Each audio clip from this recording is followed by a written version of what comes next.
And this is our little episode on what's happened in the real estate and mortgage industry over the last week or so. So, Kevin, what do we got in store this week, man? Yeah, we got a couple things that we're going to talk about today. So, first up, we're going to talk about a tweet that was a little controversial, if you will, but I think had a lot of merit to that we want to talk about from R&B singer John Legend. We're going to talk about GSE forbearance rates dropping, because what would industry headlines be without us talking about forbearance rates during the crazy ass COVID pandemic? And we're going to talk about as well the CFPB got some bad news yesterday from the Supreme Court of the United States. So we're going to talk about that too. So, all right, man, let's go to the top and just kick it off. All right, so I don't know all the backstory on all of this, but what I do understand, Kevin, is in the last week or so, the Houston Association of Realtors came out and basically said that they wanted to remove the word master, or they were going to remove the word master from master bedroom, right? Now, you and I talked offline. I got to admit, and I apologize for any ignorance, but I never even gave consideration to where that term came from. Like, just being open and honest, I'm sure there's plenty of other people that are like me. Never gave any consideration, but thinking back through it, I mean, yeah, okay, got it. But then, I mean, you know, whatever, good step in the right direction, not a good step, unnecessary, necessary. I don't know where you fall on it, but I think there's probably a bigger conversation here, right? And as you mentioned, John Legend had a tweet that got a lot of attention here in the last week as well. Yeah, so TMZ had tweeted out about the realtors stopping to use the word master to describe bedroom, bathrooms, et cetera, in Texas. And then John Legend responded with, real problem here. Realtors don't show Black people all the properties they qualify for. Fake problem, calling the master bedroom. Fix the real problem, realtors. So that came under a lot of fire. And I got to admit, I'm just going to full-blown admit here, when I read it, I was kind of like, I don't know what to think about that. I'm like, and instantly I thought, I would never do that. And then I thought, why would somebody do that? Like, you would make less money if you didn't show, like, for example, if somebody qualified for $500,000 that they could buy a home and you only showed them something for $300,000. And I thought, yeah, okay, but it doesn't work this way everywhere. I know, like, there's some rules and stuff in place for a reason. And so I just had to step back, like, and just go, hey, I realize that I've never done this, and maybe I've seen it, maybe I haven't. I don't think I have, but it does probably exist, and he's got a point. Like, I don't think he'd say that if he didn't have a point. Yeah, I mean, for what it's worth, and this is one person's opinion, but I was talking to a friend of mine, Kevin, the other day. I haven't even told you this story. She lives in Omaha, Nebraska, and don't hate me, Omaha, Nebraska residents and realtors, but she wasn't picking at realtors, but she was talking about how, like, it's real that in Omaha, her experience anyway is real, that there are segregated parts of Omaha, right? Like, there's the part that the white folks live in, there's the part that Black folks live in, there's the part that Hispanic folks live in. And she said, like, that's just real here to me. Now, again, I don't know, like, I've been to Omaha a couple of times. I'm not picking on Omaha, but what I am saying is that, like, there could be this rampant thing. I'm not trying to fight it, that's for sure. And I think we all have to look deep within ourselves right now. And, you know, our friend Tia Moore said something to you recently that I think caused us both to step back and at least acknowledge people's thoughts instead of shooting them down initially and just saying, oh, that's not true because I've never experienced it. Even though you haven't experienced it, like, what did she say? I'll let you go ahead and talk about that. So Tia happened to, by the way, she's got a podcast as well. It's called Next View Real Estate. She actually recorded an episode on this recently. So she mentioned yesterday, I just took a quick excerpt from her Facebook post that says, remember, just because you've never had an experience, it doesn't mean it's not happening. There's a reason we have fair housing laws, and it's not because of anecdotal information. And I thought, when I read what Tia wrote, I was like, you know what? She's dead. That's exactly what I was searching for. I didn't have the words to put it the way she did. I hadn't thought about it like that, but when that landed for me. And so I got it. And I think it's something that, again, I'm just going to kind of go back to what I was saying. I was actually having a conversation with some of the agents on our team, recently, especially right as the protest had started around, I know that it's one thing not to be a racist, and I'm to the point where like that's not good enough. I've got to be anti-racist. And so when I do see something or hear something, to just say it out loud, like call it on the carpet, shine a light on it, etc. I think this is just something. And again, I've never experienced something like this, but I believe it happens.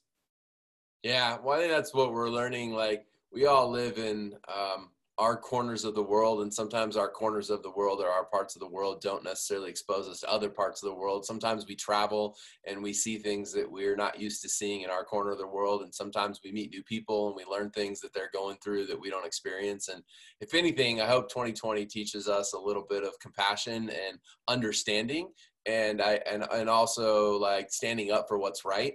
And as you said, I don't think this is about, hey, I think Tia nailed it. I'll just say it that way. I don't think just because you haven't had an experience doesn't mean that you need to put something down. Doesn't mean that I need to put something down as like, well, I've never experienced that. That's not happening. Like, just because I haven't experienced it doesn't mean it's not happening, right? I'm one of 330 million Americans and 6-7 billion people on the planet. There's stuff happening all around that I have no idea about. So anyway, we can continue that conversation. I'm sure we will in future episodes, but bravo to people that are standing up for what's right. And I like what you said there, man. It's not enough just to be anti-racist. It's not enough to just not be a racist, but it's time to also be very loud about being anti-racism in general.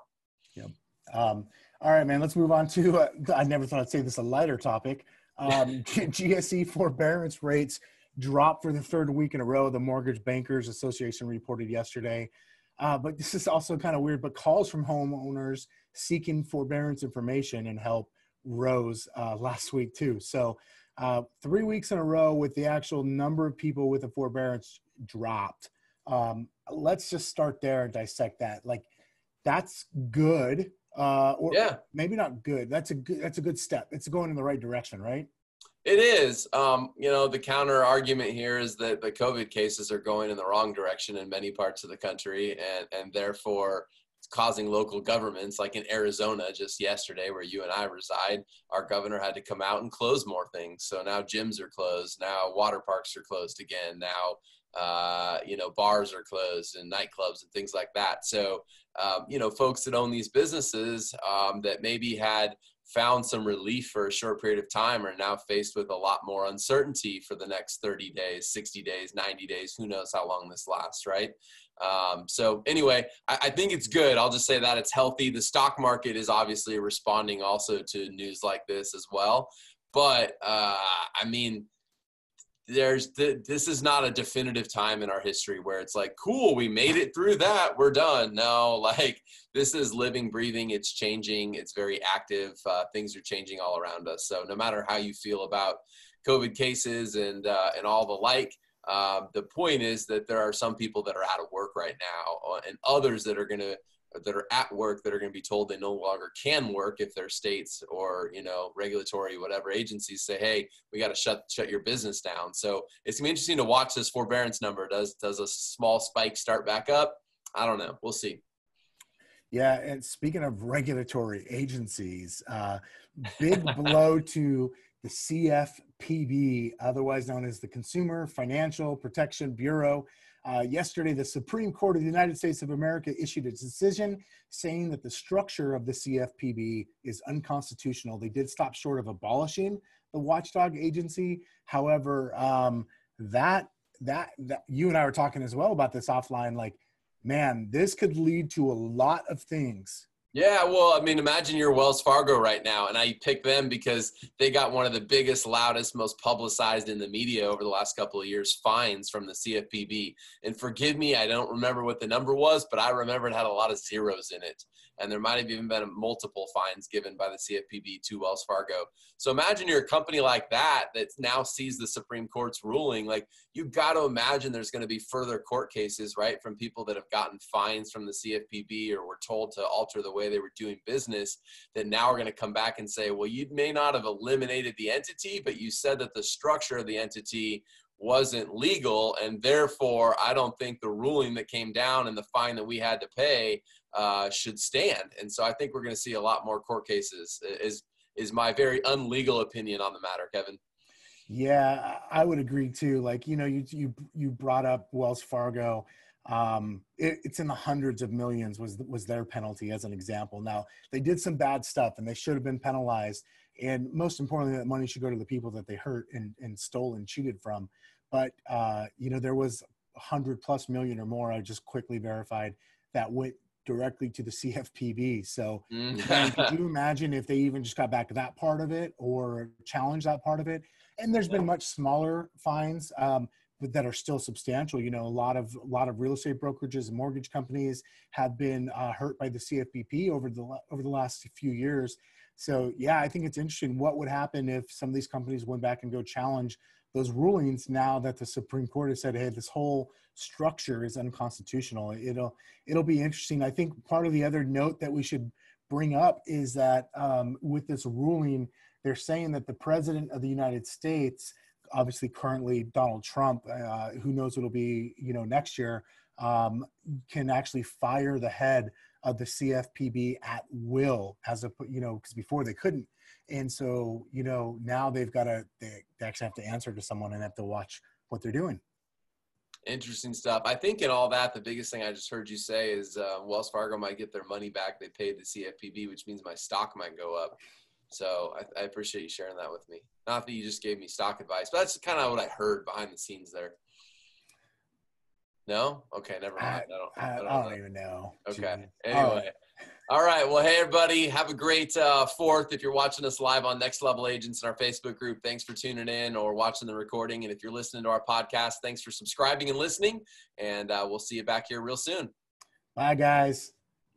Ow! Hey, it's Kevin and Fred. Do you have a referral for us here in Phoenix? There are 30,000 agents here that you could send them to. Why us? Well, for one thing, we'll keep you updated and you'll never have to track down your commission. We'll also make you look really good to your client. And best of all, it helps us keep all this content free. So go to kevinandfred.com/referral to make the introduction.